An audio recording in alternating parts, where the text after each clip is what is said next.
Hello ವೀಕ್ಷಕರೇ, welcome back to ರಾಧಾರಾಜು kitchen. ಮನೆಯಲ್ಲಿ ವಾಸ್ತುಗ್ರಹದಲ್ಲಿ ಯಾವ ರೀತಿ ಬದಲಾವಣೆ ಮಾಡಿಕೊಳ್ಳೋದ್ರಿಂದ ಮನೆಯಲ್ಲಿ ಸುಖ ಸಮೃದ್ಧಿಯನ್ನು ಕಾಣಬಹುದು ಅನ್ನೋದ್ರ ಬಗ್ಗೆ ತಿಳಿಸ್ಕೊಡ್ತಾ ಇದ್ದೀನಿ ಸ್ನೇಹಿತರೆ. ಮನೆಯಲ್ಲಿ ಸುಖ ಸಮೃದ್ಧಿ ಸಂತೋಷದಿಂದ ಇರಬೇಕಾದರೆ ಈ ರೀತಿ ಚಿಕ್ಕ ಚಿಕ್ಕ ಬದಲಾವಣೆಗಳನ್ನು ನಾವು ಮಾಡಿಕೊಳ್ಳೋದ್ರಿಂದ ತುಂಬ ಬದಲಾವಣೆಯನ್ನು ಕಾಣುತ್ತೇವೆ ಸ್ನೇಹಿತರೆ.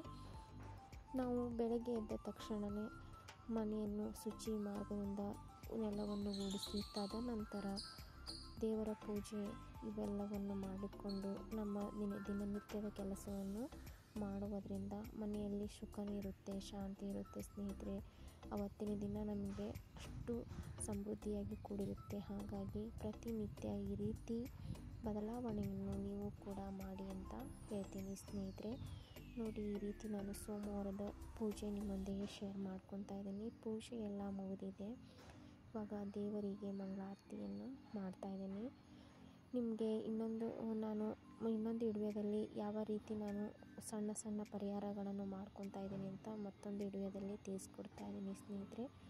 ಮೊದಲಿಗೆ ನಾವು ಬಾಗಿಲ ಪೂಜೆ, ಹೊಸ್ತಿಲದ ರಂಗೋಲಿಯನ್ನು ಬಿಟ್ಟು ನಾವು ಬಾಗಿಲಲ್ಲಿ ಲಕ್ಷ್ಮೀ ನರಸಿಂಹಸ್ವಾಮಿ ನೆಲೆಸಿರ್ತಾರೆ. ಹಾಗಾಗಿ ನಾವು ಬಾಗಿಲಿಗೆ ನಾವು ತುಂಬ ಮಹತ್ವವನ್ನು ಕೊಡಬೇಕಾಗುತ್ತೆ ಸ್ನೇಹಿತರೆ. ಹಾಗಾಗಿ ಈ ರೀತಿ ಸ್ವಸ್ತಿಕ್ ಮತ್ತು ತ್ರಿಶೂಲ ಓಮನ್ನು ಬಿಡಿಸ್ಬೇಕಾಗುತ್ತೆ ಬಾಗಿಲ ಮೇಲೆ. ಹಾಗಾಗಿ ಈ ರೀತಿ ಬಿಡಿಸೋದ್ರಿಂದ ಕೆಟ್ಟ ಶಕ್ತಿಗಳು ಯಾವುದು ನಮ್ಮ ಮನೆಯಲ್ಲಿ ಬರೋದಿಲ್ಲ ಸ್ನೇಹಿತರೆ. ಹಾಗಾಗಿ ನಿಮಗೆ ಪ್ರತಿನಿತ್ಯ ಆರತಿ ಬೆಳಗೋಕ್ಕಾಗಲಿಲ್ಲ ಅಂದ್ರೂ ಮಂಗಳವಾರ, ಶುಕ್ರವಾರ ಈ ರೀತಿ ಕೆಂಪಾರತಿ ಮನೆಯಲ್ಲಿ ದೇವರಿಗೆ ಮತ್ತು ಬಾಗಿಲಿಗೆ ಬೆಳಗುವುದರಿಂದ ಕೆಟ್ಟ ದೃಷ್ಟಿ ಅನ್ನೋದು ಮತ್ತು ನರದೃಷ್ಟಿ ಅನ್ನೋದು ಮನೆಯ ಮೇಲೆ ಬೀಳುವುದಿಲ್ಲ ಸ್ನೇಹಿತರೆ. ಈ ರೀತಿ ಕೆಂಪಾರತಿ ಮಾಡಿ ಬಾಗಿಲಲ್ಲಿ ನಾವು ಇಡೋದ್ರಿಂದ ಯಾವುದೇ ದುಷ್ಟಶಕ್ತಿಗಳು ಮನೆಯೊಳಗೆ ಪ್ರವೇಶ ಆಗೋದಿಲ್ಲ. ಹಾಗಾಗಿ ಈ ರೀತಿ ನೀವು ಸರಳ ಪರಿಹಾರ ಮಾಡಿಕೊಡ್ರಿ. ಮತ್ತು ಬಾಗಿಲಿಗೆ ನಾವು ಭತ್ತದ ತೋರಣ ಕಟ್ಟೋದ್ರಿಂದ ತುಂಬ ಒಳ್ಳೆಯದು ಸ್ನೇಹಿತರೆ. ಕಣ್ಣು ದೃಷ್ಟಿ ಗಣಪ ನಾವು ಬಾಗಿಲಿಗೆ ಹಾಕಬೇಕಾಗುತ್ತೆ ಸ್ನೇಹಿತರೆ. ಈ ರೀತಿ ಹಾಕೋದ್ರಿಂದ ವಾಸ್ತು ದೋಷ ಅನ್ನೋದು ಬರೋದಿಲ್ಲ. ಇನ್ನೊಂದು ಏನಪ್ಪ ಅಂದರೆ, ಮನೆಯಲ್ಲಿ ಮನಸ್ಸು ಮತ್ತು ಮನೆ ಪಾಸಿಟಿವ್ ಆಗಿ ಕೂಡಿರಬೇಕು ಅಂದರೆ ಈ ರೀತಿ ಇನ್ನೊಂದು ಸರಳ ಟಿಪ್ಸ್ ಹೇಳ್ಕೊಡ್ತೀನಿ ನೋಡಿ. ಒಂದು ಗಾಜಿನ ಪಾತ್ರೆಗೆ ಶುದ್ಧವಾದ ನೀರನ್ನು ಹಾಕ್ಕೊತಾ ಇದ್ದೀನಿ. ಇದಕ್ಕೆ 1-2 ಸ್ಪೂನ್ ಆಗೋಷ್ಟು ಎಣ್ಣೆಯನ್ನು ಇದಕ್ಕೆ ನಾವು ಸೇರಿಸ್ಕೋಬೇಕಾಗುತ್ತೆ.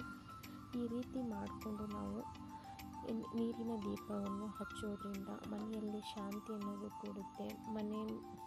ಮನಸ್ಸು ಕೂಡ ಹತೋಟಿಯಲ್ಲಿರುತ್ತೆ ಸ್ನೇಹಿತರೆ. ಅಂದರೆ ನಮಗೆ ಕೆಲವೊಬ್ಬರು ಮನಸ್ಸು ಚಂಚಲ ಮನಸ್ಸಿಂದ ಕೂಡುತ್ತಲ್ಲ, ಹಾಗಾಗಿ ಪಾಸಿಟಿವ್ ಆಗಿ ಕೂಡಬೇಕು ಅಂದರೆ ಈ ರೀತಿ ಪ್ರತಿನಿತ್ಯ ನಾವು ಆಗಲಿರು ಶುಕ್ರವಾರ, ಮಂಗಳವಾರ ಈ ರೀತಿ ದೀಪವನ್ನು ಬೆಳಗೋದ್ರಿಂದ ಮನೆಯಲ್ಲಿ ಅನ್ನೋದು ತುಂಬ ಬದಲಾವಣೆಯನ್ನು ಕಾಣ್ಬೋದು. ಖಂಡಿತ ನೀವು ಕೂಡ ಮಾಡಿ ನೋಡಿ. ಈ ಒಂದು ಪರಿಹಾರದಿಂದ ನಿಮಗೂ ಯಾವ ರೀತಿ ಮನಸ್ಸಿಗೆ ನೆಮ್ಮದಿ ಅನಿಸುತ್ತೆ ಅನ್ನೋದು ನೀವೇ ಕಂಡುಕೊಳ್ಳಿ ಸ್ನೇಹಿತರೆ. ಈ ರೀತಿ ನೋಡಿ ಬತ್ತಿಯನ್ನು ಮಾಡಿ ವಿಳೆದೆಲೆಯ ಮೇಲೆ ಇಟ್ಟು ನಾನು ಈ ರೀತಿ ಅಂಟಿಸ್ತಾ ಇದ್ದೀನಿ. ಯಾವುದೇ ಕಾರಣಕ್ಕೂ ನಾವು ಮ್ಯಾಚ್ ಬಾಕ್ಸಿಂದ ಅಂಟಿಸ್ಬಾರ್ದು.